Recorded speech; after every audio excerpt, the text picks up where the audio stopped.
mission is to humanize global politics through performance. And we're thinking about this evening, and many things I feel like in many ways we've already given ourselves the best 10th anniversary gift by making the gathering happen with this incredible team that pulled together. But you are the gift, the people who've come from around the world and from around our communities in this moment to sort of say, we're back, this matters. We have fellows from 3 cohorts who are meeting each other for the first time despite working together over Zoom for a couple of years. We have friends of, so many years who've come such a long way. So it's an important and special night, and what a beautiful, we wanted to open it in a way that is both celebratory, but as Manuel can articulate, that's also a song that is about danger and speaks to danger, and will be kind of resonating on danger a lot tonight. If you know me well, you know I don't really believe a lot in endings. Things always, I feel like, continue in a new form. We don't, even with, there's been emotion for fellows who feel like, oh, we're completing our term, and it's like, well, but look at the inaugural fellows who are here. There's no endings. And I think that I feel a lot of the same about beginnings and origins. To me, a beautiful thing about events like this, everything we do is about relationship building. And I think relationships being built over time. There are so many of those, the ecosystem and the mapping of people who've been working together in different ways in different parts of the world for many, many years. But part of what's really exciting is people we're just meeting here in the past few days or today who instantly, I feel like, become part of not only the lab family, but a bigger family invested in the work of global exchange and the work of this. So I think that's part of it. It's like I see people over food meeting for the first time, and it's like, yeah, that's actually the beginning of a lasting thing. So it's the number 10 feels a little arbitrary. I came to Georgetown 17 years ago as part of the energy on this campus to create a performing arts program. There hadn't been one. There'd been lots of performing arts on this campus, and to open this building. A few years into that, Cynthia and I met here at events, and the formation of the lab was really less about a kind of vision of this. We could never have imagined this, but was really more organic. It was about starting to feel like work was already happening and relationships were happening, and they were bigger than just one project or one thing. We wanted to kind of create what I think has started to really happen, which is something way bigger than one school, one institution, any few people working on it, but a sort of something that we felt would be additive for our little kind of field and tribe. The poet Rainer Maria Rilke says, "No great art has ever been made without the artist having known danger." And as in the past, we were inspired for our thinking about the theme tonight by the work of our dear colleague Azar Nafisi, who you'll hear from soon. We were hoping she would be able to be here tonight. She's not, but you'll hear her with a couple people we thought would be here who are on video, such is the nature of the times. But she has a new book, Read Dangerously, The Subversive Power of Literature in Troubled Times. And in the past, as we did with an event called Republics of Imagination at Woolly Mammoth, we were inspired to take what Azar is talking about in terms of literature and really be thinking about performance. And we began to imagine in Performing Dangerously an evening that, celebrates the courage and resilience of performing artists around the world who are creating dangerous art, courageous art, in the context of danger. So we're thinking both about the art itself that cultivates and embodies risks, pushes boundaries of different kinds. I think most of us would say that this is the art we are drawn to. This is what art is, committed to doing. If you've been here the last few days and you've seen the work that's been on the stages and some of the work of our global fellows, Princess Inibokwe's work in Black Circus, Ada's work in Risk Lab, Afshan's work with Mangoes just today, all of them uncomfortable in different ways, and all of them, I think, examples of performing dangerously. The notion in the theater about afflicting the comfortable and comforting the afflicted, which has come up a few times. I think the kinds of, danger is in our midst in the sense of art that pushes boundaries. And I think all the work we've seen speaks to that, including the beautiful production of Drowning in Cairo that was on this stage last night. But I think, part of what we do, the paradox, is we work to cultivate safe spaces that can become brave spaces, right? Where risk can happen because there's a sense of trust. And I think we also, if we're going to talk about performing dangerously and what people have come from different places in the world to be part of, we have to recognize that we're not just talking about danger as a metaphor or as an abstraction, that its core meaning, the exposure to injury, to pain, to harm, to loss, there are material circumstances of myriad kinds around us that are informing the stakes of the work of artists, and they're informing the stakes of why people are here and why people are making this work in difficult circumstances. So tonight's celebration lives in that paradox, the miracle that we're here together. The act of performing dangerously, I think over the past couple of years, we're navigating questions every day, every minute, about danger in ways that are really new for many of us when we consider going into public spaces, whether we have a mask on, who can come in, how close we stand to one another. And I think this notion of protecting ourselves and being present in the world and open to the world and navigating that is directly tied to notions of care that have been coming up throughout the gathering and that our colleague James Thompson spoke about at the invocation, that if we're going to talk about danger in our midst, and I took my mask off because I'm up here, we're also talking about care in a whole range of ways.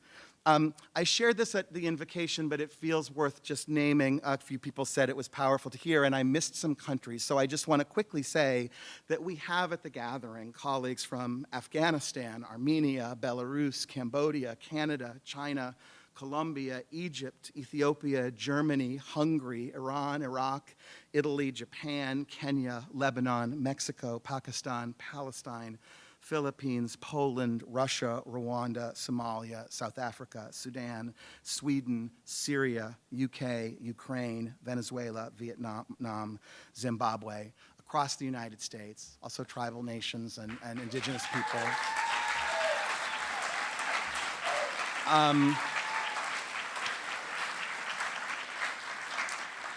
And I'm sure I'm missing some, but that's powerful to just name that. I'll just in terms of setting up a few things that as we look back at the 10th anniversary as a time to be like, what's been happening in the world. We've had proximity to danger, and a lot of the artists you're going to hear from tonight and whose work we're going to share are people we've built long relationships with. They include Belarus Free Theatre, who were one of the first companies that we hosted in this building. And we were among the first in the world to host this company that went on quite quickly after that to be a really celebrated company. They did a beautiful piece called Discover Love in this space, a piece called Generation Genes. We've had them back several times. We did an event called Burning to Tell You at the National Press Club with Pussy Riot and others around artist rights. But this is a extraordinary company, underground theater group that under authoritarian political system had, was not officially on the map. Rehearsals and performances were held secretly in small private apartments due to security and the risk of persecution in the woods, and artists and staff were harassed, beaten, jailed. So we'll hear from Natalia tonight. She's not here because they are very much on the front lines of the war efforts right this minute, and will be in DC next week, it turns out. But so it's meaningful to have them as part of this program. We've had artists like Shahid Nadeem from Pakistan on this stage. We've had him here many times from Ajoka Theater in Lahore, a piece in 2015, Amrika Shallow, a piece about stereotypes between Americans and Pakistanis. And the week that piece came in January of 2015 turned out to be the week of the Charlie Hebdo shooting at the French satirical newspaper that 12 people were killed and 11 people were injured. So in our midst, with a satire, we did an event on the dangers of satire while we had that Pakistani satire on our stage stages. I want to acknowledge that we have people from whom this work, who've been doing this work much longer than the lab has existed in our midst. People like Ali Mahdi, who's here from Sudan, a UNESCO artist of peace, a longtime family members of ours through the International Theater Institute and the Global Theater Institute. His pioneering work with theater in conflict zones in the Sudan. He's hosted many of us in Sudan. As well as people like Joanna Sherman and Michael McGuigan and their work with Bond Street in Afghanistan and Myanmar and now all over the world, education and empowerment work. This is all, as you talk about performing dangerously, these are people from whom we're working collaborators we inherit this from. I remember on this stage in 2014, we were supposed to host the Syria Trojan Women event, a production that we were bringing here, created entirely by Syrian refugees. It was the visas of the women were denied just days before they were supposed to come. The set had been built, and we ended up having an event in this space where the audience that was to have seen this play, was expecting this play, were live on Skype at the time with the women, and the women were actually able to directly speak to and ask a State Department official who was here, what's so dangerous? Why weren't we not able to not come and bring our art to Georgetown? And I think what was powerful about that event, it's the most people we've ever had in the Gonda because we had the set, the risers, so the community, we were full here, but the community was here, and I think for the women that was an important moment that shifted the narrative a little bit around performing dangerously. So there are many examples that in this space that come to mind, and a last one I'll share is that in 2016, as part of the TCG Global Pre-Conference, there was an event called Prevented Performances. All of these were performances that for one reason or another in their parts of the world had not been able to happen. And we had Freedom Theater from Jenin refugee camp in Palestine, who later came back with the anti-apartheid play of Ethel Fugard's The Island. We first met who became one of our inaugural lab fellows, Gideon Wavuta, at that event with an amazing piece from Zimbabwe. We've had events around January 6th, and we now have a relationship with this incredible Earth Commons School of the Environment where we're developing several climate projects, which is another context, I think, to think about performing dangerously in. So that's a lot, but I feel like there's a lot of presences in this space as we embark on performing dangerously tonight. There's a quote from the American playwright Thornton Wilder. I know that every good and excellent thing in the world stands moment by moment on the razor edge of danger and must be fought for. I think we feel that we're in a good fight with you all and looking forward to a beautiful evening. We're going to hear from Azar Nafisi, who again was unable to join us live, but has shared this video with you, which will frame up the other parts of the evening we'll have for you tonight. Azar, as many of you know, is the best-selling author of Reading Lolita in Tehran, which has been translated into more than 30 languages and was on the New York Times bestseller list for a very long time, and many other works, and has been an inspiration and a dear friend of the lab. So here is Azar Nafisi. Thanks. So much, Derek. Although I'm not over there, I'm there always when it comes to lab. I'm there in spirit and in heart. So hello, and it is great to be at this gathering again. I was thinking, actually, I had a flashback to my reaction when Ayatollah Khomeini's fatwa against Salman Rushdie was issued. It reminded me not just of crimes committed against writers and performers and artists in Iran, but the world over.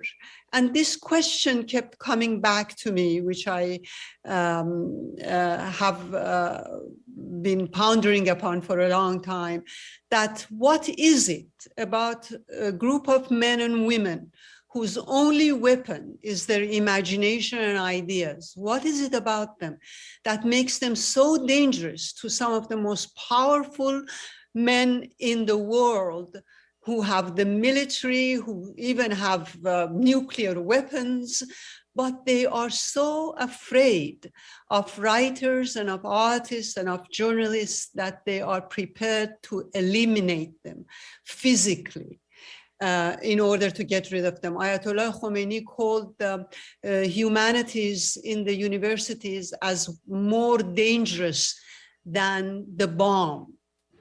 Now, it seems as if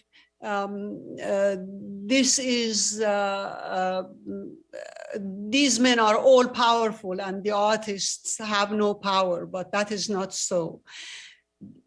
The most important thing about art and literature, what is in its nature, what is in its structure, is revealing the truth.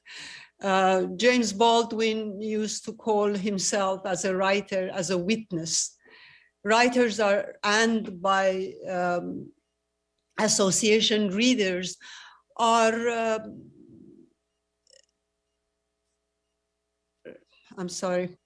writers as well as readers are witnesses to the truth. They become witnesses to the truth. The work of art is an investigation of some truth. And truth is so dangerous to tyrants, to tyrannical mindsets. We notice it today, especially. Look at Putin and the war in Ukraine, the way they lie, the way they try to eliminate Ukraine even from the textbooks.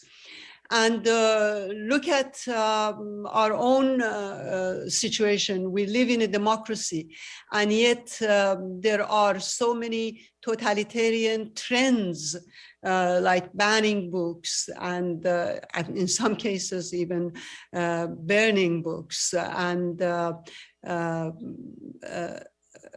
objecting and protesting works of imagination and art. So truth is what makes them scared, and truth is what artists have to offer the world. So what I wanted to show in this clip was how these women resist the regime, and they have been very successful in resisting it. They have been able to make what was called the morality squads, 2 men and women patrolling the streets of Tehran in search of women who are badly hijabed or who are not wearing their hijabs. They had to take them off the streets, and they have not been able to control the way women appear in public. And in the realm of music and art, apart from underground watching of videos and film forbidden videos, listening to forbidden cassettes, reading forbidden books, they have now moved into the public space that had been confiscated from them. So there are spontaneous dancing, and sometimes accompanied by singing in the streets, in the parks, in schools. And what I'm going to show you is a group of women on the first day of the holy month of Ramadan in the Tehran metro, dancing. And in this way, they show their resistance to the regime. They might be jailed, but then there's the other group that moves in and does the same thing, So many officials of the regime have talked about how impossible it is to confront this kind of protest.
Thank you, Azar.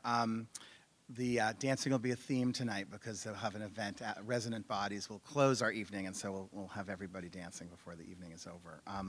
Just want to introduce the next sort of sequence of as we move into some performances and sharing just really quickly. We will, rather than having people popping up, we're going to do this in kind of clusters. We have two of DC's most extraordinary actors and longtime collaborators of ours and many of ours, Gero and Kenyatta Rogers, who'll be performing from a conversation between Studs Terkel and James Baldwin that took place in 1961. Then we're honored to have the visionary theater leader in our country with us, Bill Rauch, founding director of the Ronald Perelman Performing Arts Center at the World Trade Center, and before that, founding director of Cornerstone and at Oregon Shakespeare Festival for many, many years. An honor to have Bill.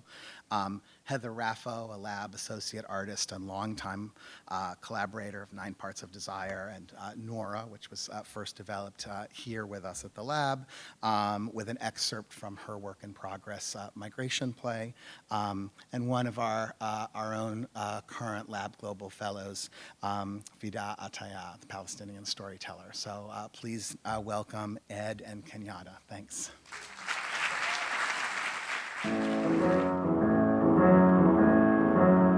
When it rained 5 days and the sky turned dark as night. When it rained 5 days and the sky turned dark as night. Then trouble taking place in the lowlands. Bessie Smith, of course, the Empress of the Blues, singer of a disaster, of a flood. And with me now is James Baldwin, one of the rare men in the world who seems to know who he is today. And as you listen to this record of Bessie Smith, Backwater Blues, what you feeling? It's very hard to describe that feeling, Studs. It's the first time I ever heard this song, what struck me was the fact that she was singing about a disaster that almost killed her. But she accepted it. It was going beyond it.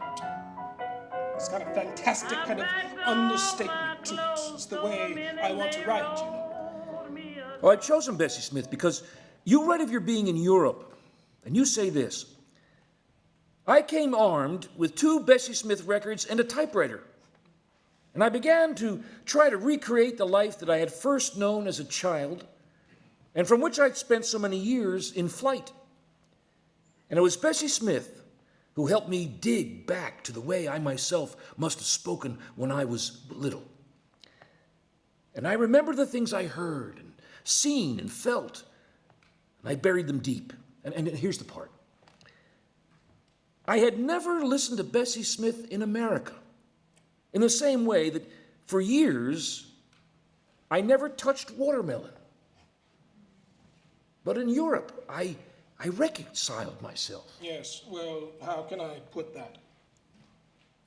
I finally realized in Europe that one of the reasons I couldn't finish this novel was that I was ashamed of where I'd come from and where I'd been. I was ashamed of my life in the church, ashamed of my father, ashamed of the blues, and of course ashamed of watermelon. Because it was, you know, all of these stereotypes that the country afflicts on Negroes. Well, I was afraid of all of that, and I ran from it, Studs. And when I say I was trying to dig back to the way I myself must have spoken when I was little, I realized that I'd acquired so many affectations. I had told myself so many lies that I had really buried myself beneath a whole fantastic image of myself, which wasn't mine, but white people's image of me. I'm afraid it's one of the great dilemmas, one of the great psychological hazards of being an American Negro. One's born in a country, in a white, Protestant, Puritan country, where one was once a slave. When you open your eyes to the world, everything you see, none of it applies to you.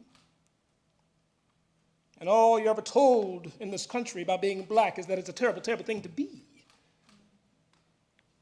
Now, in order to survive this, you have to really dig down to yourself and recreate yourself. You have to decide who you are, whether you are black or white. Who you are. To be a Negro in this country is really just never to be looked at. And what white people see when they look at you is not really you. It's invisible. You're invisible. What they do see in you when they look at you is what they have invested you with. And what they have invested you with is all the agony and the pain and the danger, the passion, and the torment, sin, death, and hell, of which everyone in this country is terrified. And one's got to learn to live together here, or else there won't be any country. There's a beautiful comment here from you, Mr. Baldwin. All art is a kind of confession. All artists, if they're to survive, are forced at last to tell the whole story, to vomit the anguish up. I think it has to be a kind of confession.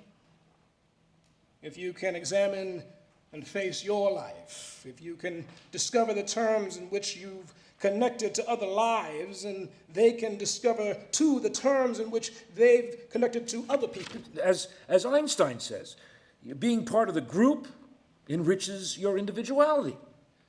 You don't live in a vacuum. You live in a world of others. And if you take part in it, you're enriched as an individual. That's right.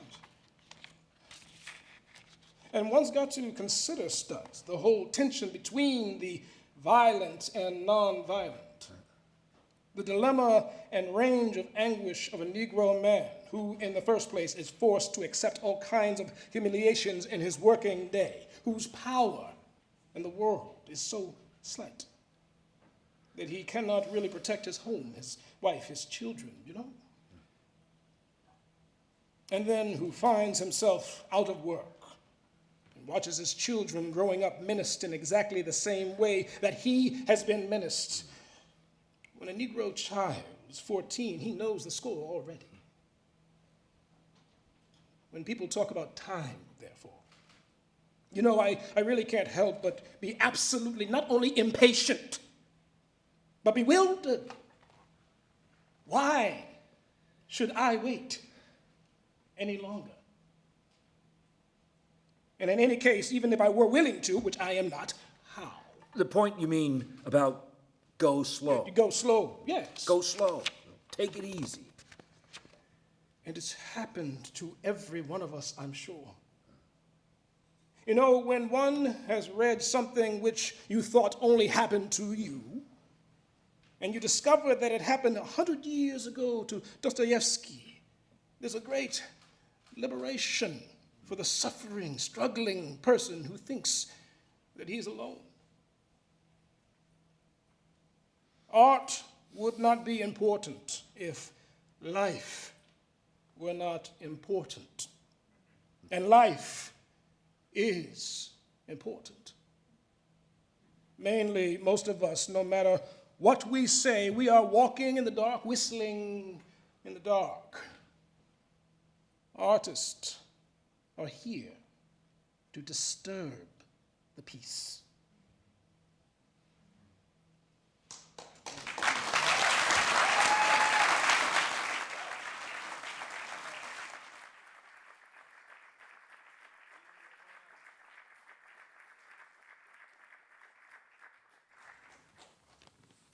Hi, everybody. Hi, everybody. I'm Bill. Derek, thank you for that really generous introduction. Those words that we just heard are, my heart is very filled with those.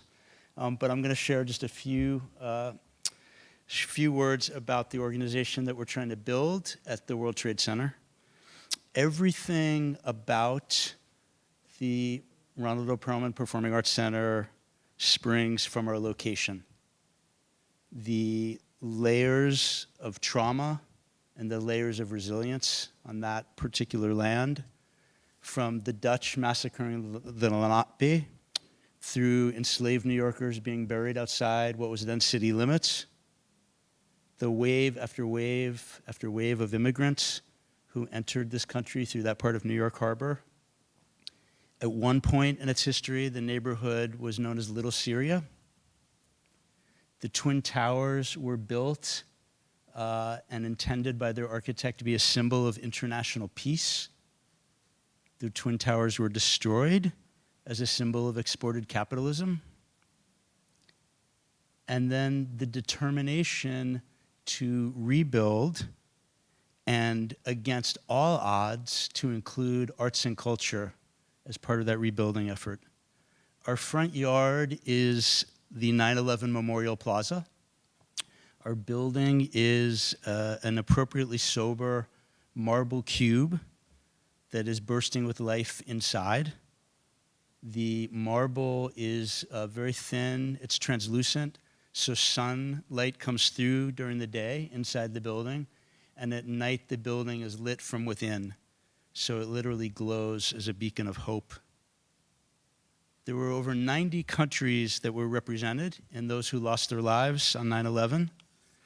And so our programming mandate is to create work and present work that explores the complex truth that everybody living in this country has some combination of indigenous, enslaved, and immigrant roots.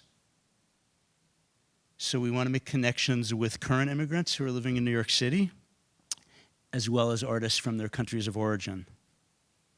The ownership of the 9/11 narrative is very challenging and very fraught. I've been fascinated by how many New Yorkers I meet who've never been to the memorial and never been to the museum.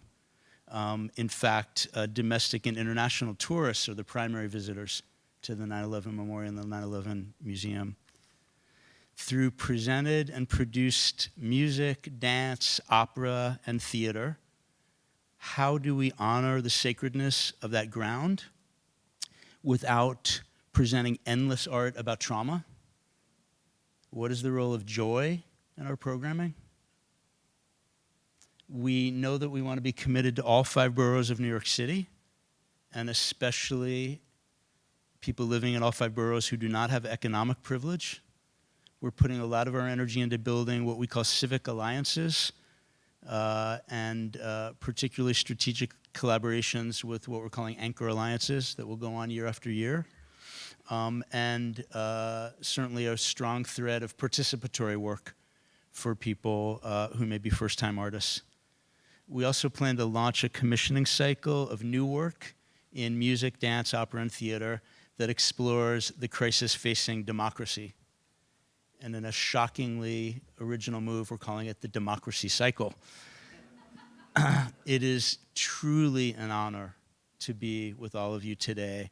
I've been so moved by the work I experienced today, and just to be in the presence of global colleagues who are every day living this theme of performing dangerously. Context is everything, and we are mindful that the context of our site at Ground Zero is going to give opportunity to those who want to emphasize division over connection. But that context, that location is also going to frame and amplify everything that is most courageous, most hopeful, and most inspiring in every work of art that brave artists choose to share in our particular building. Because ultimately, the only meaningful response to fear is courage. The only meaningful response to destruction is creation. And the only meaningful response to hate is love. It's a real honor to learn from all of you and to work alongside you. So onward with love and in love. Thank you, everybody.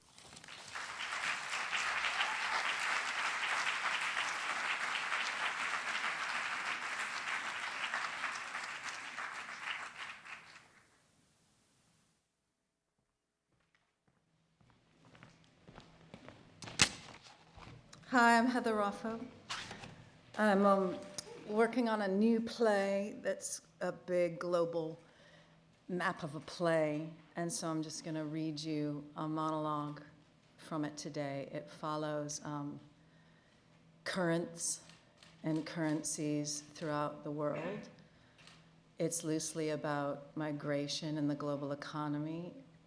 It's hugely about our value systems and the currencies we live by, and how we might change them.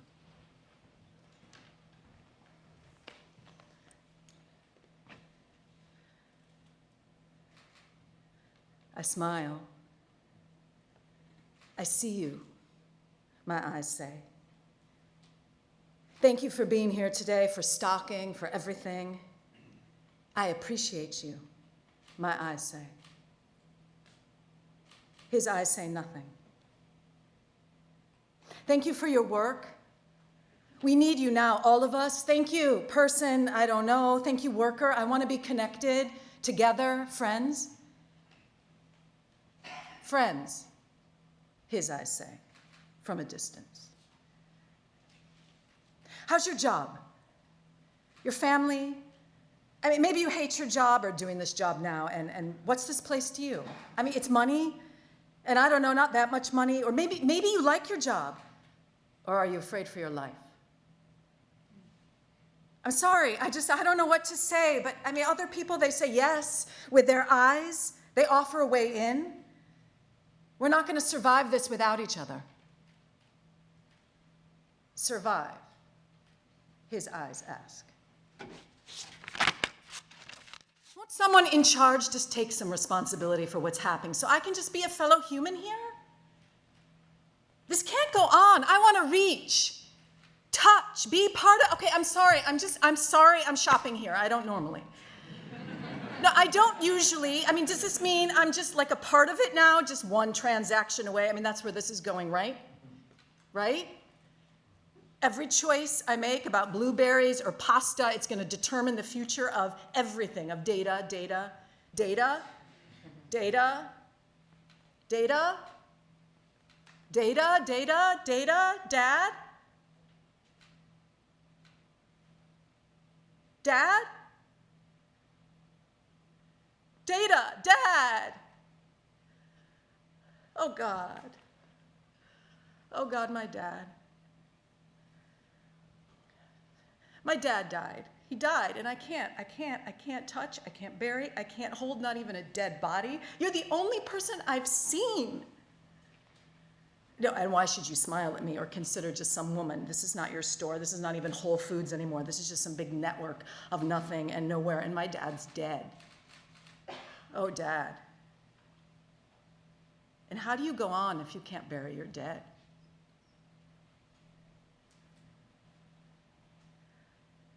I was 5 feet from his bed, but outside, as far as I am from you, I could see and hear his body, like I can see and hear your body.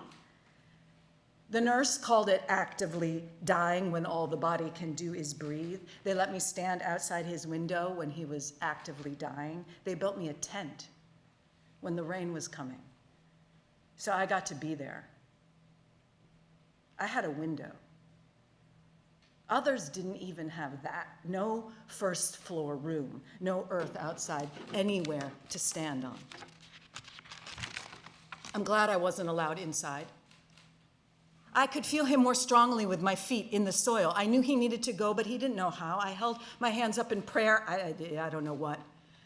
I prayed through the window. I don't know what. And I saw his eyes open and labor because the body tries to live even when it's dying. It was active, so active, like panting, fast, 4 hours fast, then slow. Yeah, it slowed so much you couldn't count on it. Then it slowed more until it was the breath that just didn't come back. And for the first time, I realized I was cold. I turned behind me toward the parking lot. I saw the sky, but I saw nothing. So I just stood there in a hospital blanket getting dark, and I closed my eyes.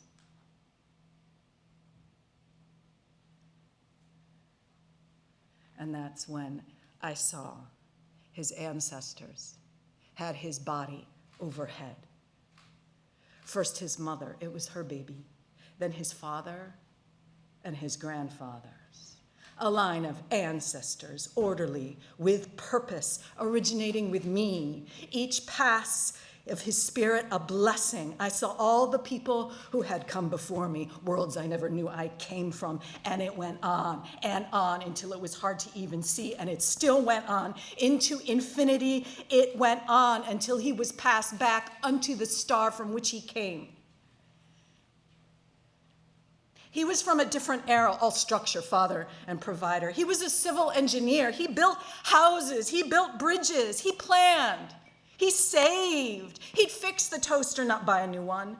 He grew up with one pair of shoes for school, so he played soccer barefoot. We all have those stories, those barefoot stories, but now I can't feel the earth beneath my feet. It feels like a lack of structure not to be able to bury an engineer. Was it light? Was it dark? It was the equinox, an easier exit, someone said, when heaven and earth are balanced. It was a day of perfect balance. So yes, I saw something in his death. Okay, I guess that's all I wanted to say, this. I recognize this place, this pasta, this coffee, how far back it goes from where we come, origins and supply chains. It goes back, we all go back, a long way back, and this. Our relationship, what I buy, how much it's worth, how much we're worth, and your work, okay, your life. I recognize I make all kinds of assumptions about you, and that's all about me, but I still recognize you as a good human who comes to work, who shows up for others. Or not. Maybe if we were just people, we wouldn't even like each other. Maybe my empathy is the problem. Maybe it gets in the way of actually seeing that we have value, whether we understand each other or not. But why do I still want you to smile? We can't talk like when this is over or when things go back to normal, because normal is still exponential all the time. It's more and more and more. It's endless more. See, why in life do we only expect to grow? What's the star from which you came? Came to be here. And what if our here-ness is just a reflection of something already past, so that even our aliveness is already a deadness?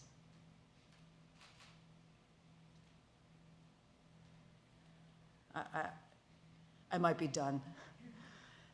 That might be everything, I don't know. I feel like I'm dissolving. Please, do you have anything you want to say?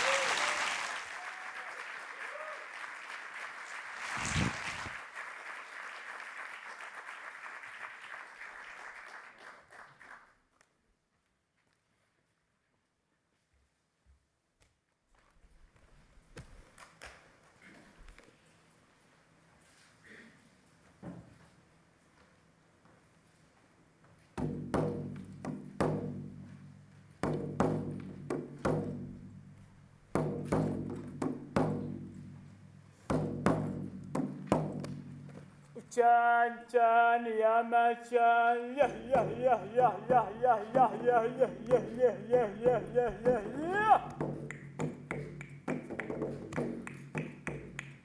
Once time ago, he the store beside the store, Abu Kamar in the store, sitting back eating peanuts.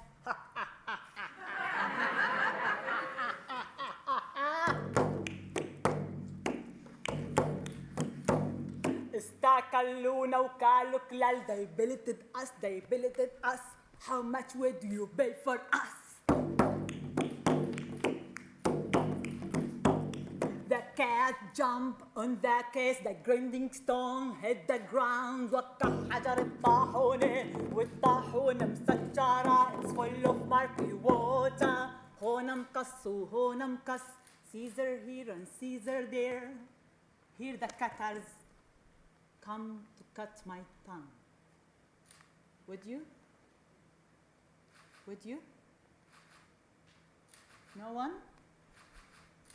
No one would like to cut my tongue. I can't hear. No. Okay, I can say Alhamdulillah. First time ever in my life I performed and no one cut my tongue. So here I am. I am Fida Ataya. I come from a village far away from Ramallah City Center, 15 kilometers, Kurcha Fernano. In this village, I was born. I grew up there. I was going crazy, flying with the flowers, birds, butterflies, mountains, hills. I used to hike, to run, to dance, to sing. And during that old period, I just noticed something like crazy happening somewhere here, there, cashed with that voice, that shouting, bombing, destroying, damaging, arresting, dying, shouting, drawing.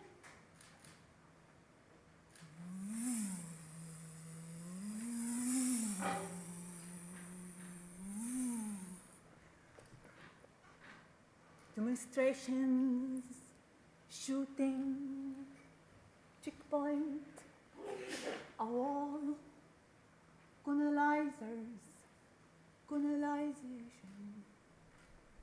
Then I stand, I ask myself, who I am.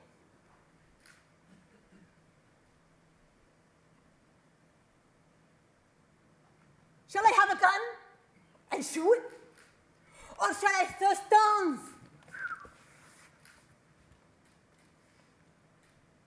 I remembered my grandma when I used to sit here, and she used to tell me stories, folk tales, long time ago, Kenya Makan. And I flied with her stories, across borders, seas, everywhere. Then I said, yeah, I'll be like a tree. I'll stand. I remember all that stories. They will just through me. And then I'll stand for myself on our earth. I'll stand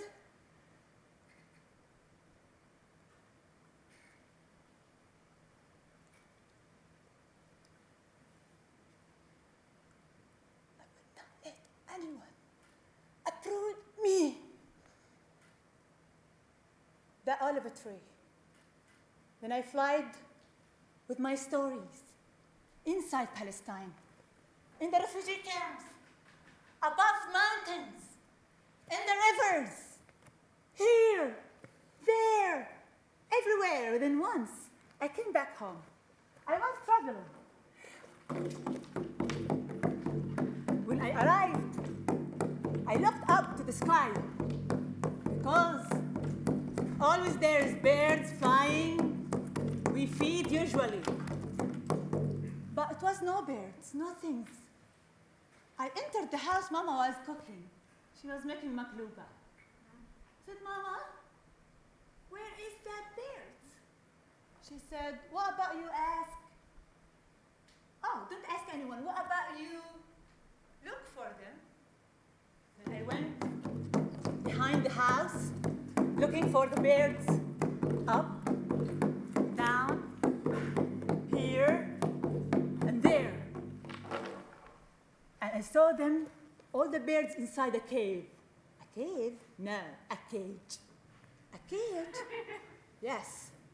all the birds were inside a cage. When I saw that, I just got crazy with myself. I went back to Mama. I said, Mama, who bought that birds inside the cage? And she said, what about you wait for your brother to come? Ask him. Sadly, Makluba was cold. No one ate from it. I was waiting for my brother to come back home. After 5 hours, he just stepped down. He saw me. He got excited. He wanted to hug me. I said, stop. There's things I have to solve with you. You spent like 5 years in the Israeli prison. How you could have just put these birds inside a cage? He looked at me and he said, is that the only thing you saw? I said, yeah, that was the only thing I see. It changed you. And he said, Fida, you did not see the gate of the cage open, and the birds don't know how to fly out of it. It's not my problem. If the gate of the cage open and the bird does not know how to fly, it's not my problem, my sister, if the birds does not know their ways to freedom. That's not my problem.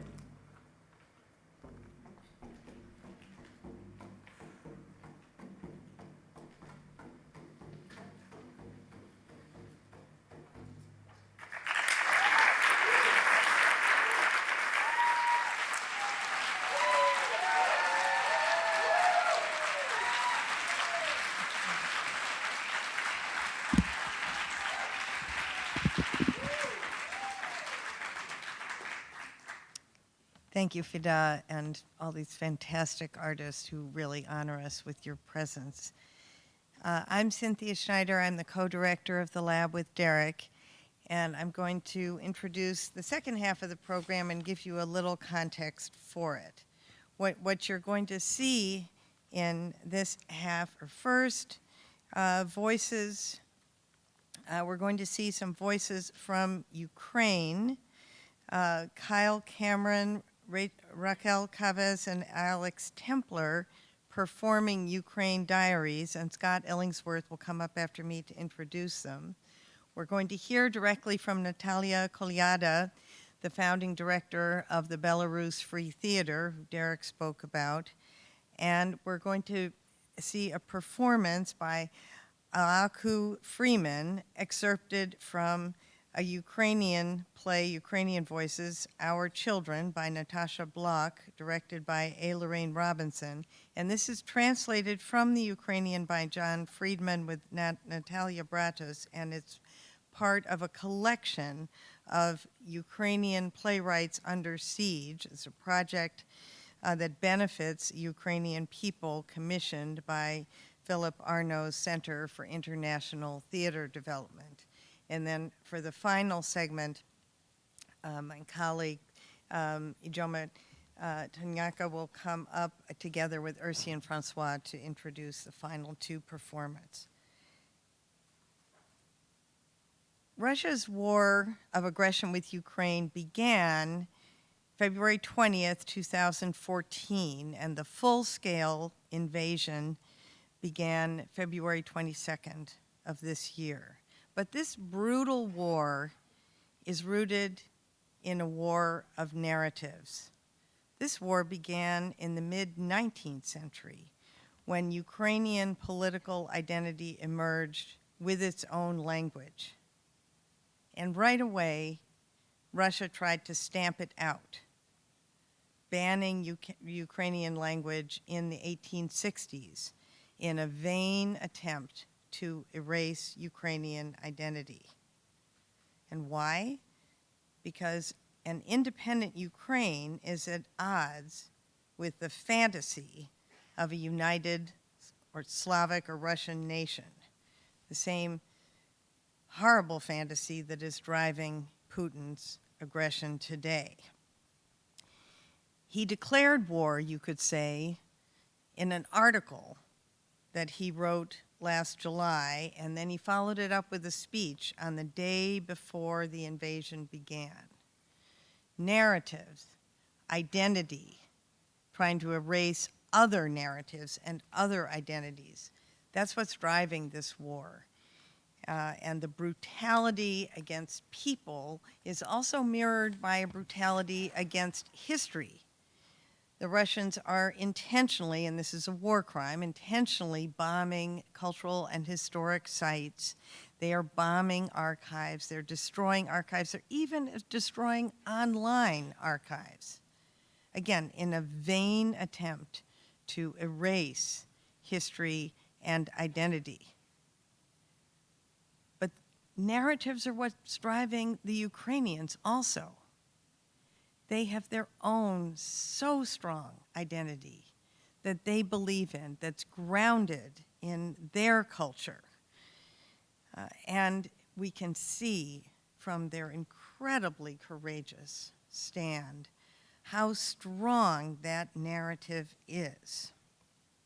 And so what we're going to do tonight to support Ukraine and its people is to lift up some of those narratives and share them with you. But all of you artists here, you know the power of words and the power of imagination. And it is that creativity, that imagination, as Azar Nafisi said to us, that terrifies dictators and totalitarians, because it opens up people's minds. It enables them to think freely and to think independently, which of course is the end of a dictatorship. And we heard a concrete example of this today in the hip-hop workshop where Katya from Siberia, who appeared to us on tape, talked about how hip-hop helped her become an active, free-thinking citizen. Now, there is no one who understands better the power of the imagination, the power of creativity to empower citizens against totalitarianism than Natalia Koladia, the founder of Belarus Free Theatre. I remember when we had the pleasure and the honor of having here in Maryland, actually at the Clarice Smith Center, the performance of Burning Doors, the Belarus Free Theater's searing play about artists under persecution, particularly Oleg Sentsov, the Ukrainian writer and playwright. We took our classes to see it, and in my class there was a young man from China.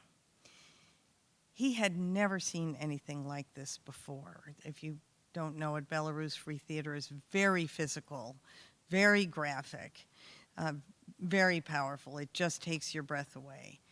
And I remember looking over at Ching during this performance, and he was like this for 2 hours. He never changed.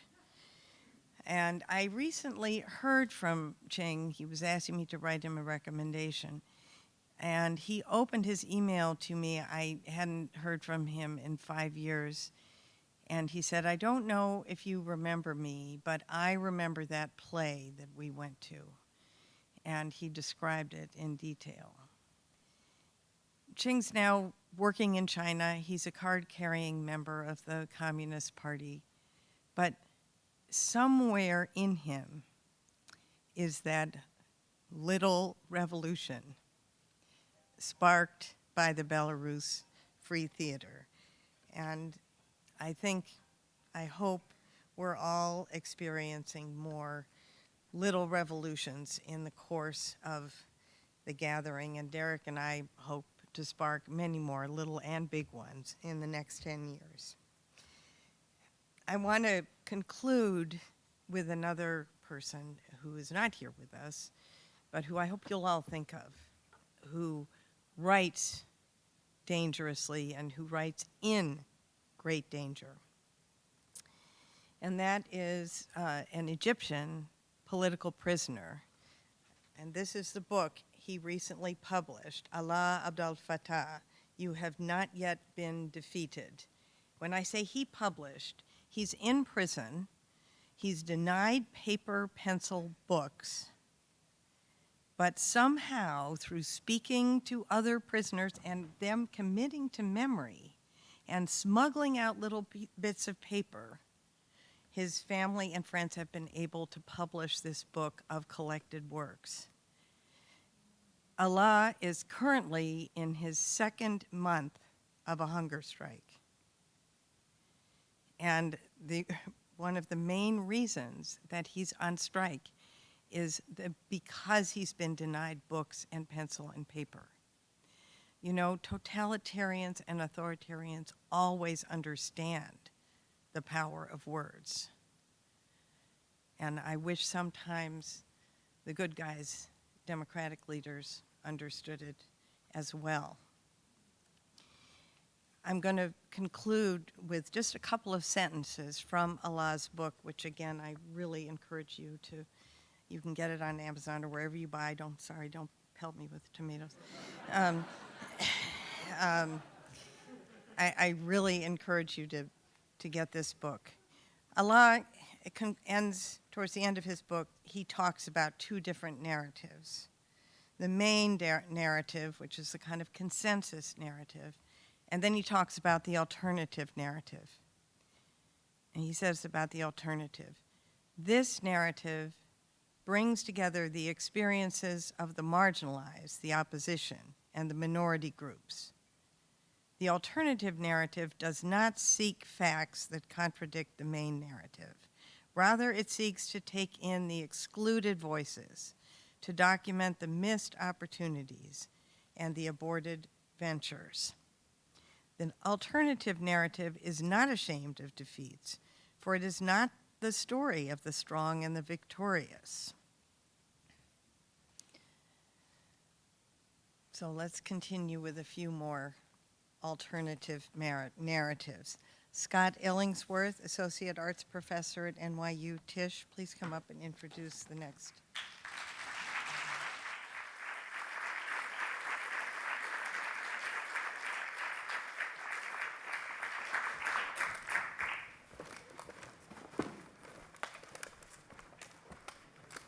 Thank you so much.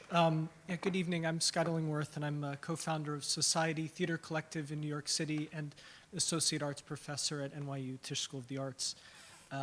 On February 25th, just a couple of days into the war in Ukraine, I began collaborating with a colleague I met there in 2019 on a Fulbright scholarship.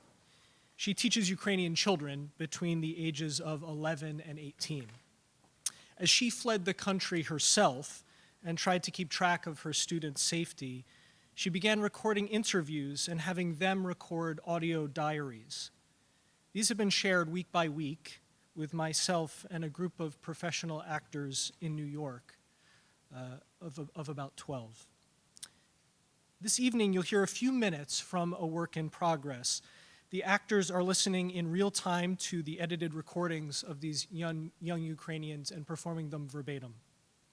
What you'll hear is a small sample of the remarkable first few weeks of their recordings, as they both escaped an active war zone and as some of them worried and focused on the practical changes in their life, while so much else about their world became unrecognizable overnight.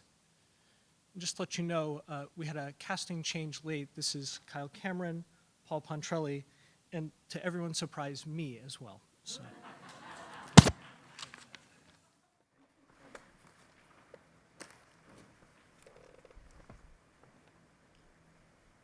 Ready?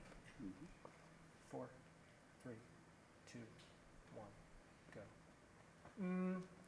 I think today was my 4th day volunteering at this center. Everyone treats me as if I've been living here for a while, but I know nothing about Bulgaria and I know nothing about their language. My dog with me, I really love him, and he always, when I go to the toilet, he cries under the door, and when he see me, he really happy, and yes, he with me now. There are planes everywhere. There are tanks everywhere. We had not any internet connection. And hamster stay in Kiev because she's very small. So today we had to deal with some difficult people. I do understand that everyone left their home, but I did as well. And it feels so strange for me when some people, they are not satisfied with what they are given. One woman told me that she wants a light towel. Another nearby said that she wants a dark towel. We didn't have enough food. The tanks were very close to us. They bombed. Kids Center. This moment of like in a laundry room, and helicopters started to shoot, and understood the helicopter was very close to our house. But my cat, because if we take her to Germany, I think that she would be very scary. And finally decided to move. And once it started to shoot and at the civilians, the tank just moved into the village, turned his head, and started to shoot at every house randomly, just for, I don't know, for fun, just for being scary. My hamster, I give her something to eat and water, but she take food and hide it on her like small house that she has. Yes, but she's in Kiev. Does she have enough food? Right? Yes, really. Good. I mean, do you really fucking care about what is the color of your towel? If you don't have any, what is the difference? I mean, what is the difference of colors, really? If you have your own, then fuck off and just take it. And don't drive me crazy, because there are many people who really need help and assistance. One family just came, and they're so shocked and stunned, overwhelmed with everything, and they can barely talk.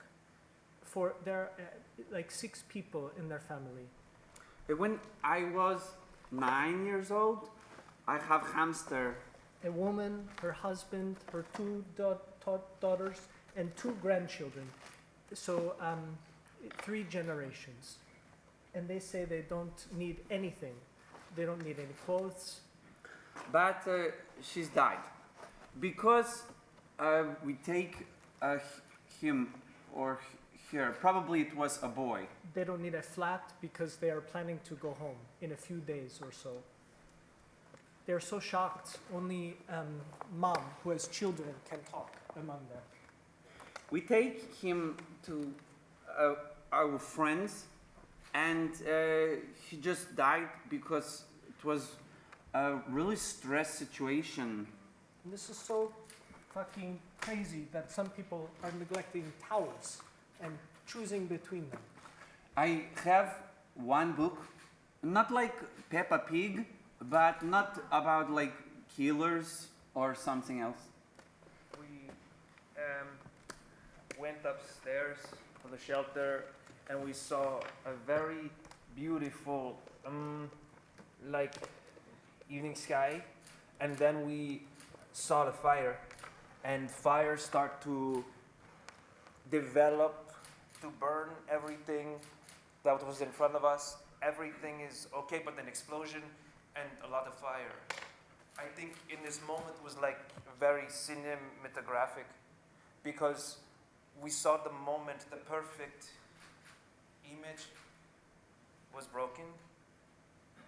I think I became stronger, a lot stronger. It was something just very, I don't know how to say, just fighting to be ourselves. And people do not understand it. I learned a lot, and I want to express these feelings into something big, something that is not fitting in a shelter. So I heard the sirens. Thank you for this class. Sirens. Yes. Bye. Thank you.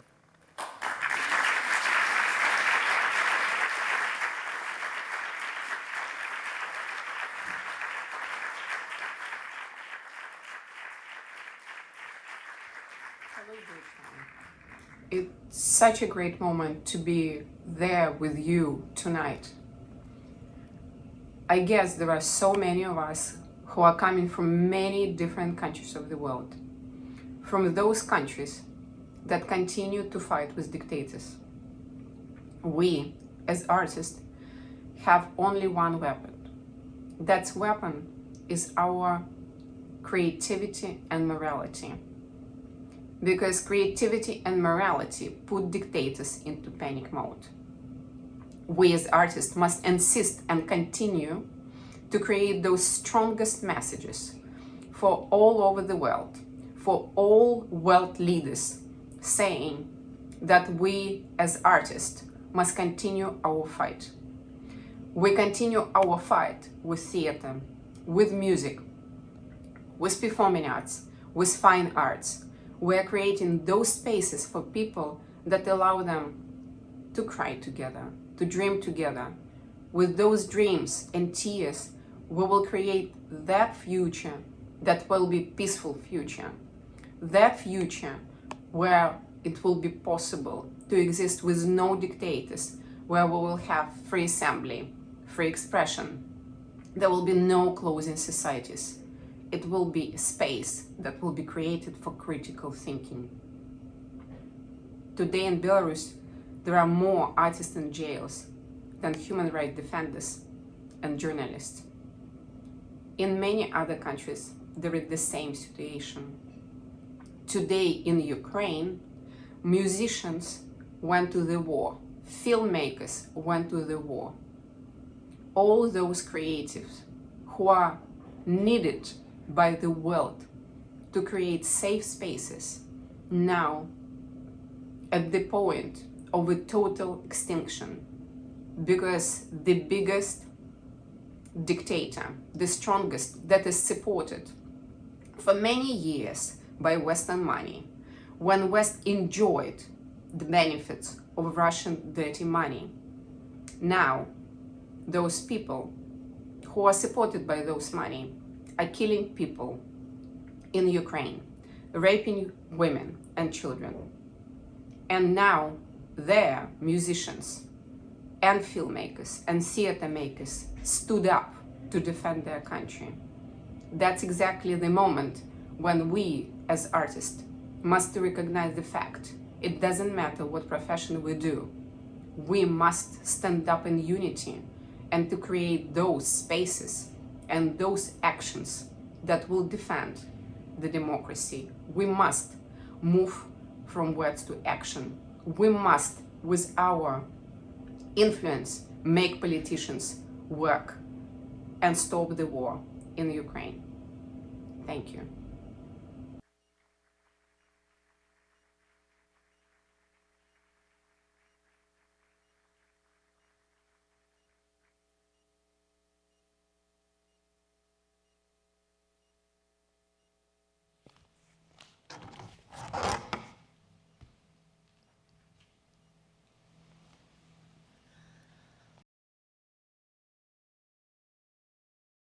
He asked for permission to take the children abroad. Like all of us, he feared Russia's military buildup on the Ukrainian border. We talked about that, and I found out that permission was not necessary. He planned to go to Poland, then the Czech Republic by car. Aside from my youngest boys, he would go with his wife and their 5-year-old son, Lucas. I called Herman, who had just turned 13 in January, and I asked if they had left. Herman said that Lucas woke him at 5 a.m. and told him to pack his things. They were getting ready to go. They spent a lot of time and energy getting ready. In short, I don't know what went wrong. And I'm not going to ask, but the boy's father decided it was too dangerous for them to go. So they stayed home. That was a very bad decision. A very, very bad decision. All these days I keep wondering why he made that decision. Because on that first day, it was still possible to leave by car. My friend Marina got her son out to Uzgorod. She had a car. My eldest, Matvey, who lives with my aunt and my sister, was also in Kherson. That day, he called several times and gave me some good advice. Mom, grab all your valuables, documents and money in a sack, and carry it with you at all times. If you go out without a backpack, when they bomb the house, you'll have no documents. He wasn't planning on leaving because he was liable to be mobilized because of his age. He was very happy. He said the explosions were far from him. He didn't hear any sirens in his area. The basement in their building had been fixed up. He had already sealed up the windows. Okay, I'm very happy that his character is so easygoing and that he has matured so that he can give me such excellent advice. I know that his friends from Donbass were probably the ones who advised him. It's hellish horrible to think about advice like that. Why should our children have knowledge like this? I stood in line for medicine and called my friend Dima. Dima was in a positive mood too. He said he'd been waiting for war a long time and that Ukraine would win, that Russia had signed its own death warrant and would fall apart in a few years, and he had food for the next 2 months and he would share with Matvey. That made me feel better. Not for long though. Maybe it was that very day that I acquired the habit of checking to see if my sons were online. I wrote to them on Messenger. In fact, Tehran is on Viber, Matvey is on Telegram, and Herman uses Discord. 3 sons, 3 different worlds. I wrote them, but they didn't answer. All messengers were silent. Finally, I reached their father. He was calm and said they had a good basement in their building, all was good. He would put the kids in the car and get them out of town at the first opportunity. That calmed me down some. No one knew at the time that no such opportunity would arise soon, and that there would only be death and rockets. The next day I left Kyiv and sat in a traffic jam without internet for 12 hours. When I finally got internet, I checked all the messengers of my sons in order: Viber, Tehran.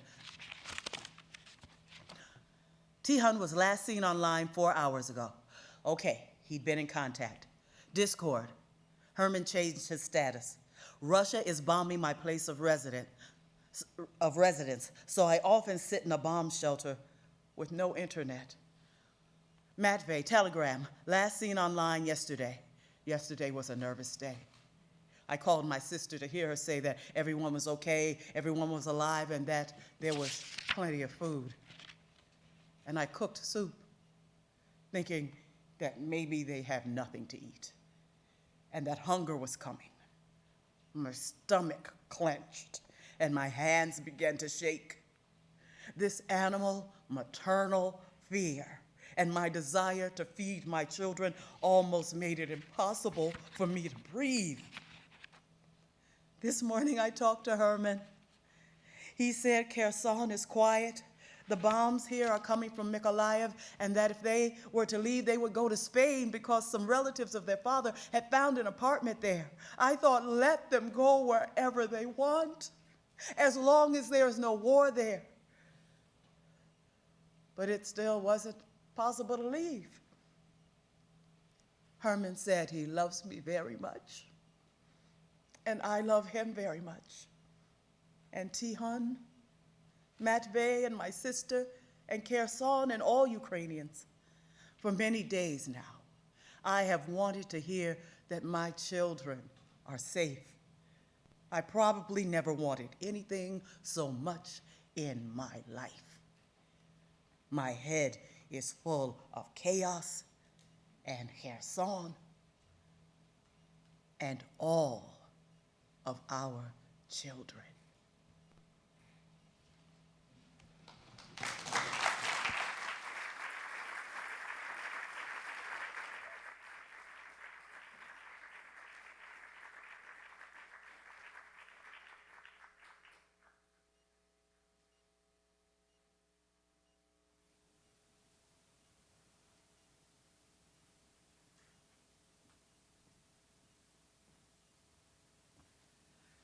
Hi, everyone. My name is Ijoma Ndraka. I am going to read my full title off the sheet of paper.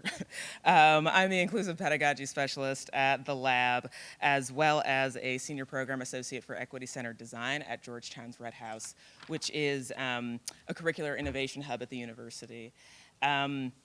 One thing that all of those words that I've just said, one thing that I like to think that I'm trying to do in my role is to help make teaching and learning at the university more inclusive and more humane. And one thing that really struck me, Cynthia, about what you had said earlier about planting little revolutions, it reminded me of a Bell Hooks quote, and it made me just sort of pose the question once again to myself about what else is the classroom for if not for planting little revolutions? And so that's sort of how I like to sort of think about some of the work that we do here at the Lab.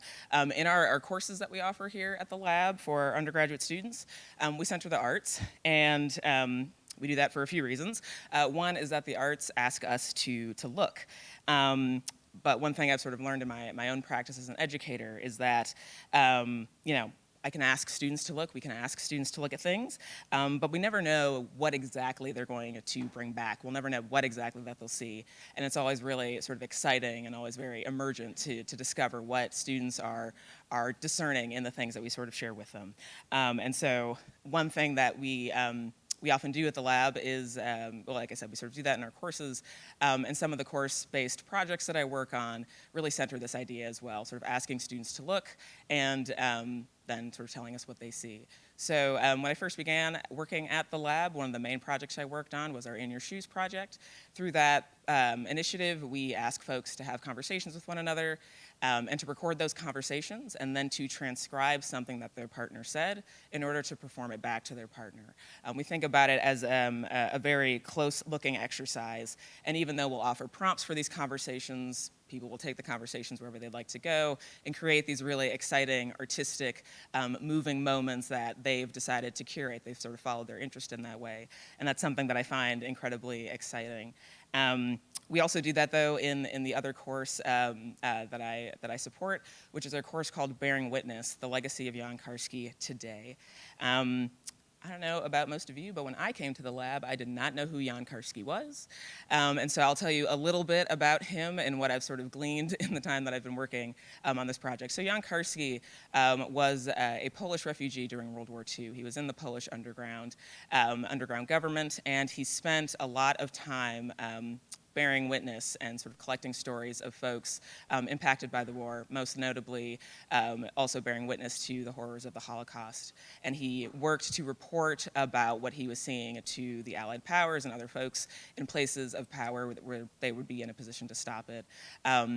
And he often, felt like his work was ignored or that he wasn't heard or that he was a failure. And so for the next subsequent years of his life, Jan Karski came to Georgetown. He got his PhD here, and he taught as a professor for nearly 40 years at Georgetown. And for most of those years, he never talked about his experiences during the war and about the things that he saw until late in his teaching career when he was sort of asked a little bit more about his story and started to share a little bit with his students about the importance of bearing witness and about the importance of finding humanity in other people.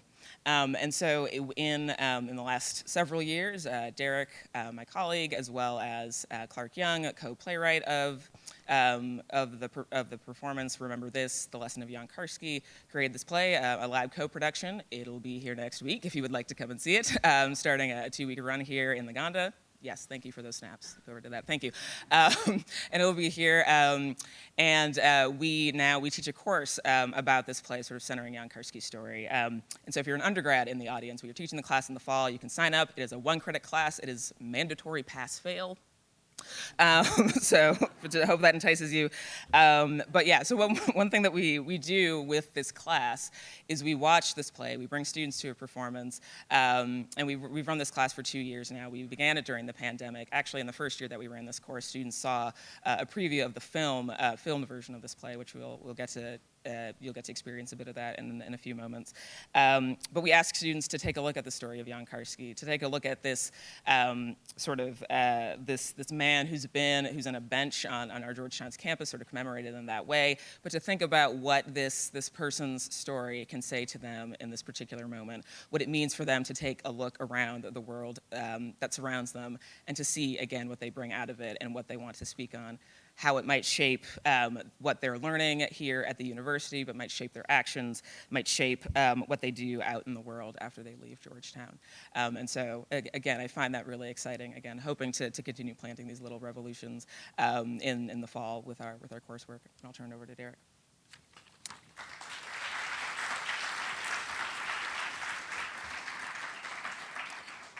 Thanks, Ijoma.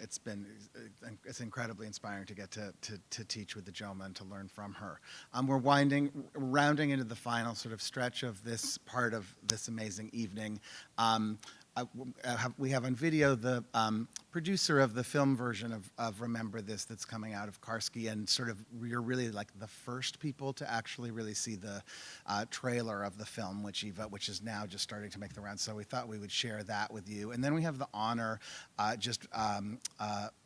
briefly before we move to the very final performance, to have with us an extraordinary Hungarian artist, filmmaker, screenwriter, theater artist, János Szász, who's here in Washington, D.C. He's not new to Washington, D.C. He's been here a lot, but he's a colossal artist who was at ART for many years, American Repertory Theater, running their institute, and who's back living in Washington just newly, and who will be directing Angels in America at Arena Stage right here in Washington. And so we're just really honored to have him here. So he's going to say a few words, and then we'll move to the last thing of our program. But here's Eva Anisko, the producer of Remember This. Thanks.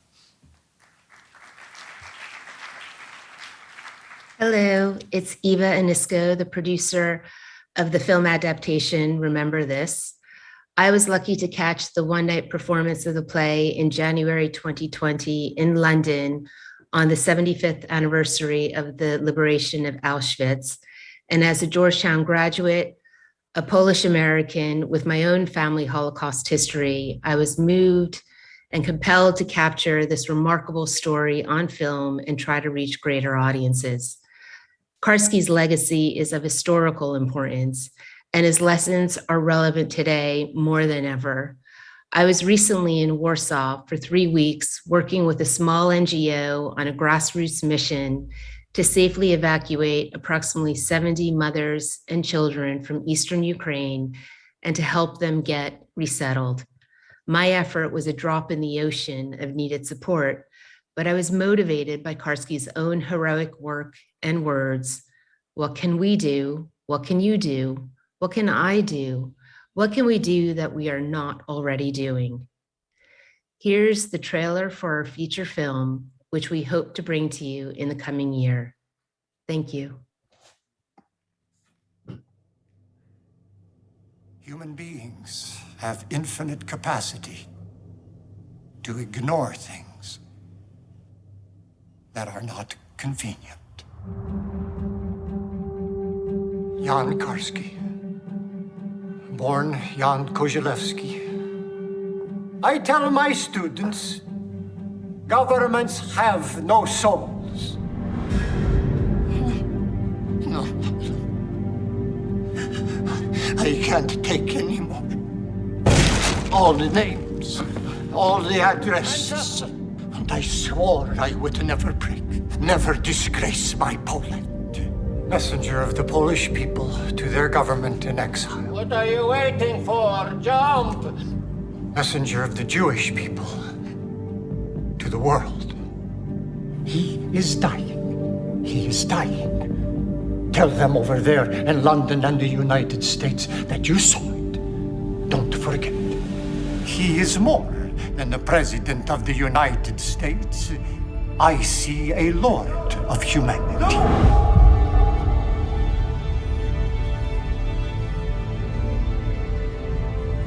Unless the Allies take unprecedented steps, we will be totally exterminated. You have to take responsibility for the human race, because you belong to the superior race, the Kurd. If you attempt to escape, you will be shot. If you create disturbance, you will be shot. Load the swine onto the train. You may consider what I say some ancient, terrible myth. All I can say is that I saw it, and it is the truth.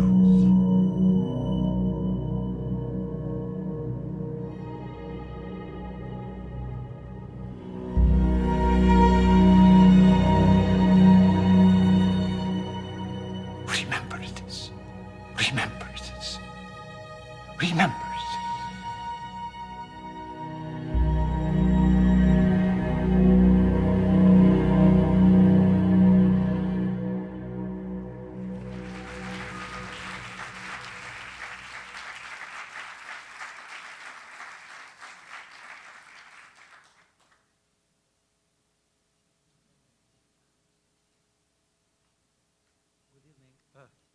Good evening. Oh my God. You hear me? I hate to talk. I love to work. I don't see anybody.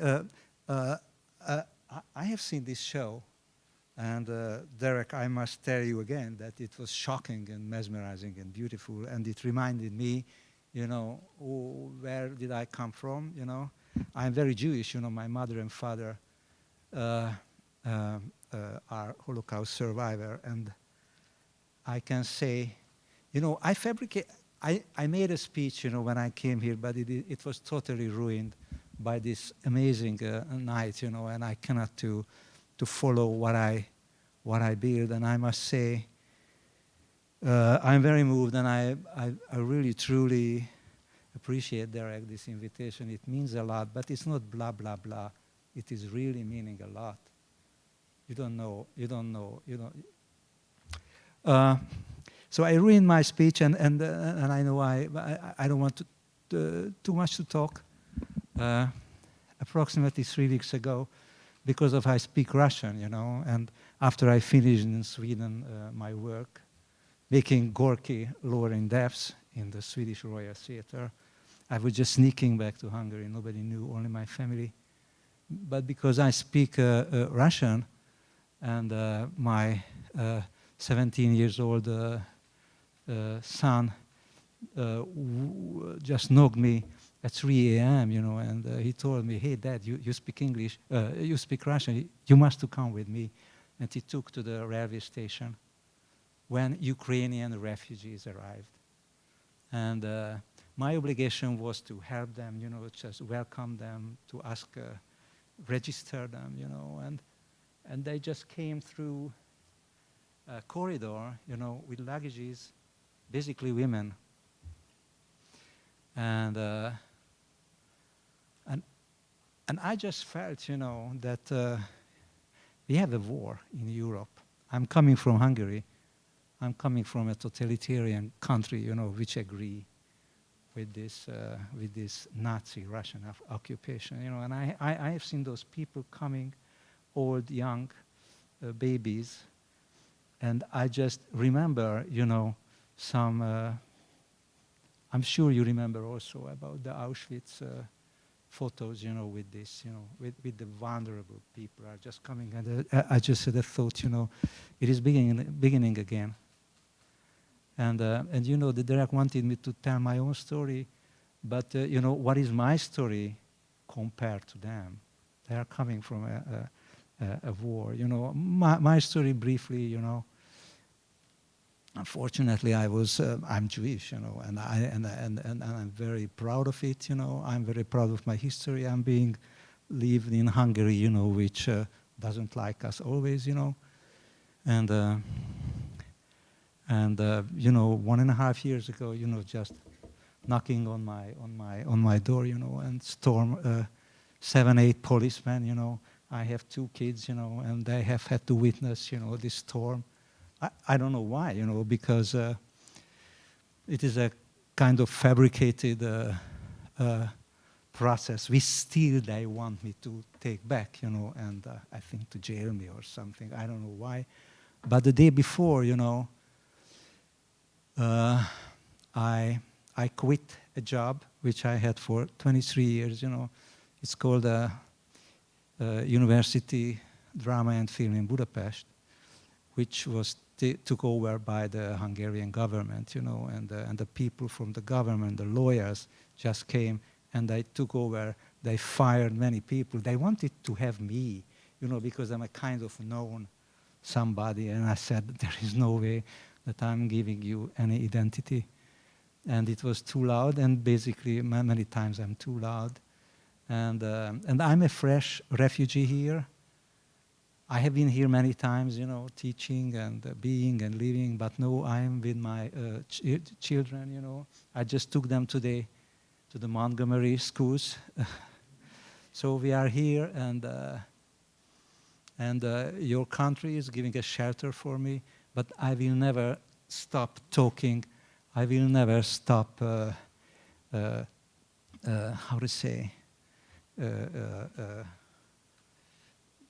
so I don't want to stop talking, you know, and they took away my students, you know, my oxygen. So if I, you know, as a teacher, what is a teacher? I'm not a teacher, you know, I'm a filmmaker, a theater maker. I'm not a teacher, you know, I could learn. And I was teaching in Harvard also, but I was teaching for many years in Hungary, but they took it over, you know, and not only from me, but many from my beautiful, clever, wonderful, wise, talented, brave colleagues were fired and left it. And I don't know what's going to happen with this generation in Hungary. So, God bless you. Thank you. Bye-bye.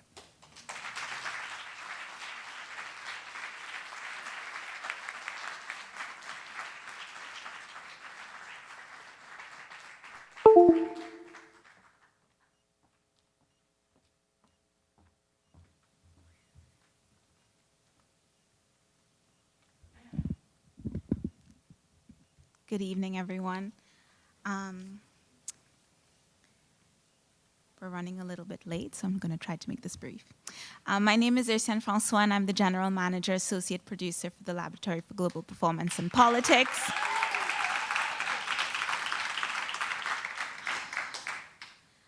In my short time at the lab, I have had the privilege to witness some of the lab's most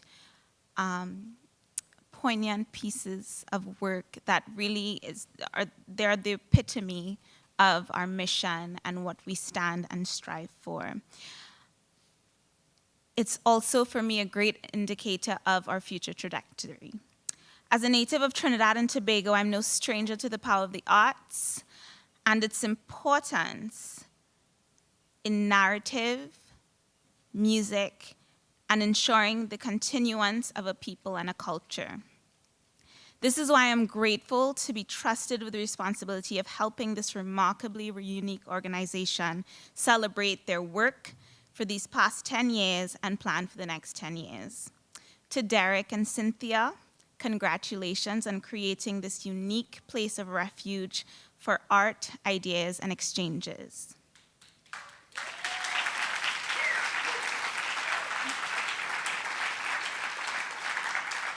One of the signature projects of the lab is this next piece and final piece for the evening that I am thrilled to present to you. It'll be an excerpt of an in-person devised virtual theatrical work crafted for hybrid in-person and multimedia experience. I know, a mouthful. Here I Am offers both a powerful chronicle of the continuing legacy of slavery in American society and a personal window into the complex and multifaceted history. Supported in part by an award by the National Endowment for the Arts, SSRC, and by the Office of the President at Georgetown University. This was first planned as a live theatrical production. The performance premiered to tremendous community-wide response as a virtual multimedia experience in April 2021. A rave review in DC Metro Arts called Here I Am, a work that just may be the lodestar of what is possible, powerful, and a permanent testament to what the theater can and should be in this time.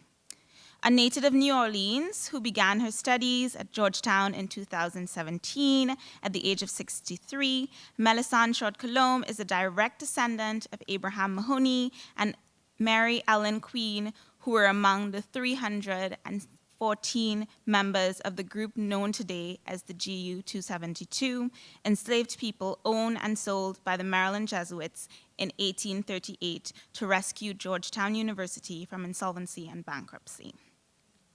Since Mélisande's arrival at Georgetown, she has garnered national and international media attention, which has not abated. Her commitment to this work has rippled outside of the university, leading to her being part of an exhibition at the National Museum for African American Culture and History titled Make Good the Promises, Reconstruction and Its Legacies, and being invited to speak on many prestigious panels, including an episode of NPR's 1A's radio program. All of this without ever performing the piece in person and for a live audience. So this goes to show this is just the beginning. This evening, as I was preparing to introduce this piece, I finally worked up the courage to ask the multimedia designer and director on this piece, Jared Mazzacci, how exactly does this work? And he calmly responded, well, it's like a theater show. It's built on a program that's intended for theater. And unlike a film, it's created with Melly in real time. And so I'm thrilled to be able to present to you an excerpt of this live and in person. This is the premiere, so the very first time it's being performed for a live audience. This project boasts a remarkable team of co-creating artists, including Mélisande Short Colomb, who is also the Community Engagement Associate with the Lab, writer and performer, Jared Mazzacci, co-creator, Derek Goldman, who co-created and directed this project, Nicole Salter, with music and vocals by Somi, and sound design by Andre Plius. Without further ado, I present to you Mélisande Short Colomb, and Here I Am.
Harriet Queen, 43.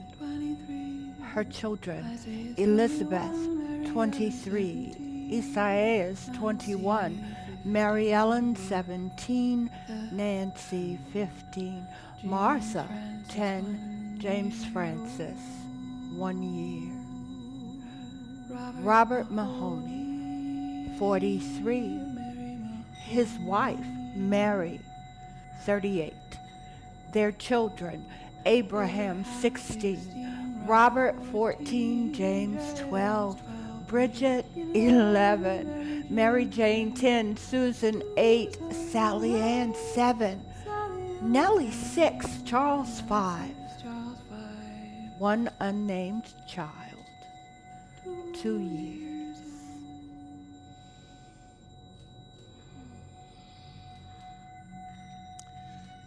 I see them, these ancestors, all around me. I am humbled by this moment. This is for me. What a wonderful day to be here, in the here and in the now. We are graced by small blessings and very tender mercies on behalf of 11 generations of the women of my family. Here I am, paying homage to the incredible women who have come into me and who are the best parts of me. I am here to tell their story, handed up over more than 300 years. Yes, 11 generations of an American family story. A colonial family story, a not the Mayflower family story. But here we are, descendants and builders of America in the most fundamental way. I feel like my whole life and all of the lives that came before me are balled up inside of me. Here we are. This time I'm walking to New Orleans. I'm walking to New Orleans. My story, it starts simply enough. I was born. New Orleans, Louisiana, April 10th, 1954, on a Saturday afternoon. I am Saturday's child. My name is Mélisande. A big name with a big calling for a little girl. I came through my mama.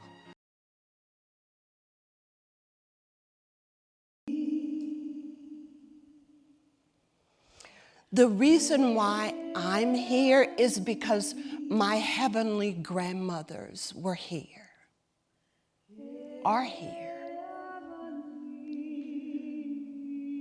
Geneva, Stella, Mary Ellen, Harriet, Elizabeth, Suzanne, Eleanor, Phyllis, Anne Joyce, Queen Mary. They are with me all the time. The heavenly grandmothers are the beats of my heart, the bone of my bone, the flesh of my flesh. I told them they can depend on me because I can depend on them. The story of my family was given to me by my grandmother, who got it from her grandmother, who got it from her grandmother, who, as it turns out, was one of the more than 200 young people under the age of 18 sold by the Society of Jesus in 1838. This is a story that went from heart and mouth and soul into each generation of us.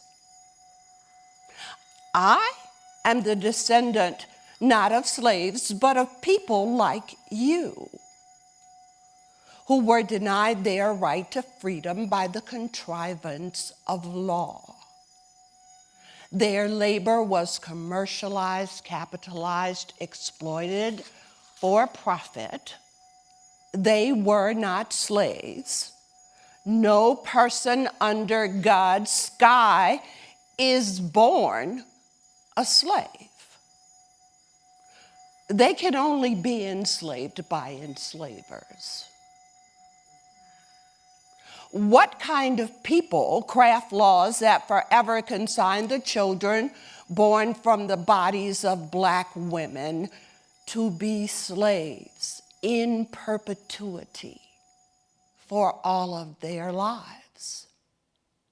Harriet chose to grow with the children. A Jesuit priest wrote about the selling of Harriet and her 7 children. Her husband, James Queen, grandson of a priest, was born a free man. We hear of the Underground Railroad and the rigors of stealing away, but there were enslaved families in Maryland who used the courts to sue for their freedom. And they were successful, so James Queen was born free. But Harriet Queen, because of the laws of the land, was born enslaved. Her body became the fertile field in which slavery was seeded. Her children, irrespective of who their fathers might be, because they formed in the depths of her womb and in her black body, her children were born slaves for life. So there's a sentence, one sentence only, written in the day book of a priest that says, Harriet chose to go with her children. Harriet chose to go with the children. That's a hell of a decision. When there is no decision to be made, what woman would choose differently? What kind of people present the alternative choice as a viable option? Harriet chose to go with her children. Those 7 words ground me as a mother, as a daughter, as a descendant of this heavenly grandmother.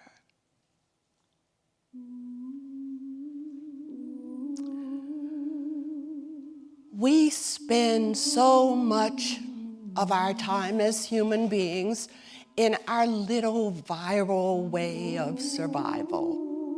The earth is huge and old, and we only have a little place on it.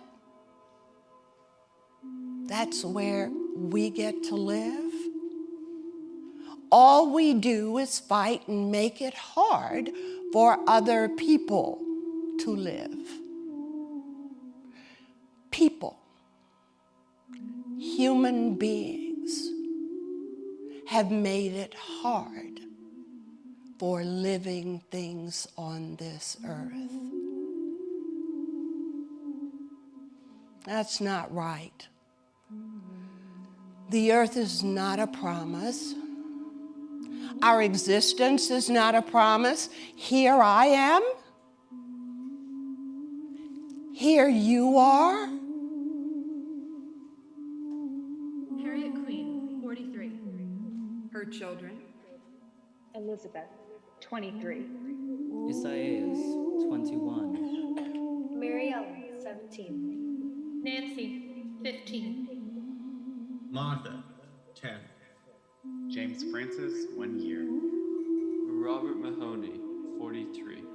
Here we are. Mary, 38. In this moment, Abraham, 16. I am you. Robert, 14. You are me. James, 12. We. Bridget, 11. None more magnificently made, Susan, 8. suited to this time, to go out with your neighbors strong and prepared to speak hard Unnamed truths. child, 2 years. Here I am. Harriet Queen, 43.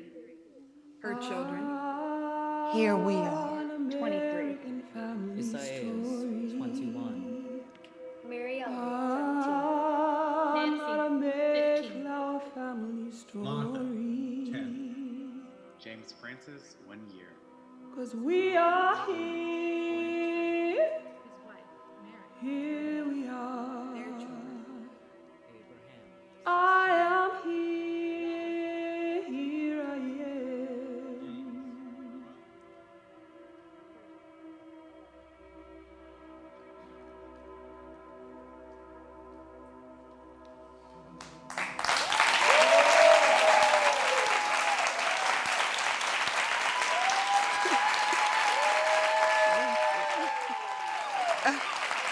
Thank you, Gero.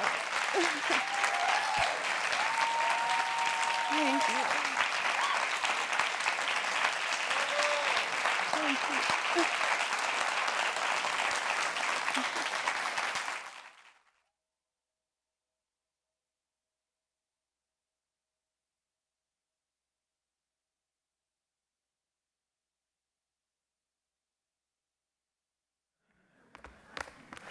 Hello, everyone.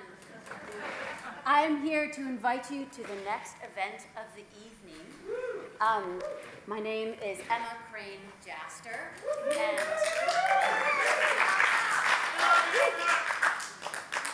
for those who don't know me, I'm the movement director for Remember This. So come see that in the next couple of weeks. And I'm also, I do many things at the lab, but this evening I am especially happy to be in the role of resident movement artist. So I would like to invite you all, because whether you have been with us just this evening or for the last 3 days, you may have that feeling in your heart that is like, or like,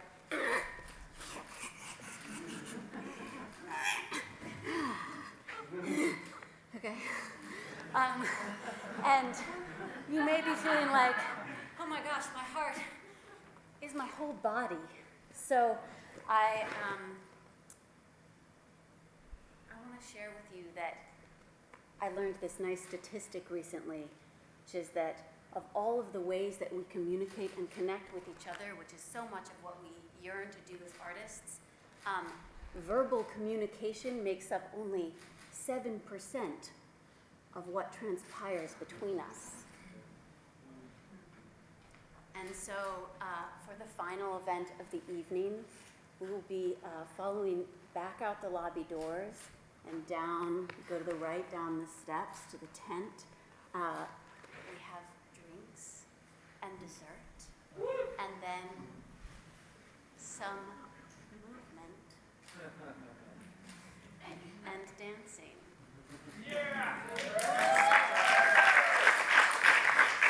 Let's have one final round of applause for all of the incredible artists who are with us here tonight.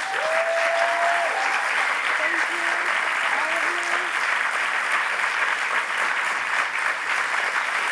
See you in the tent.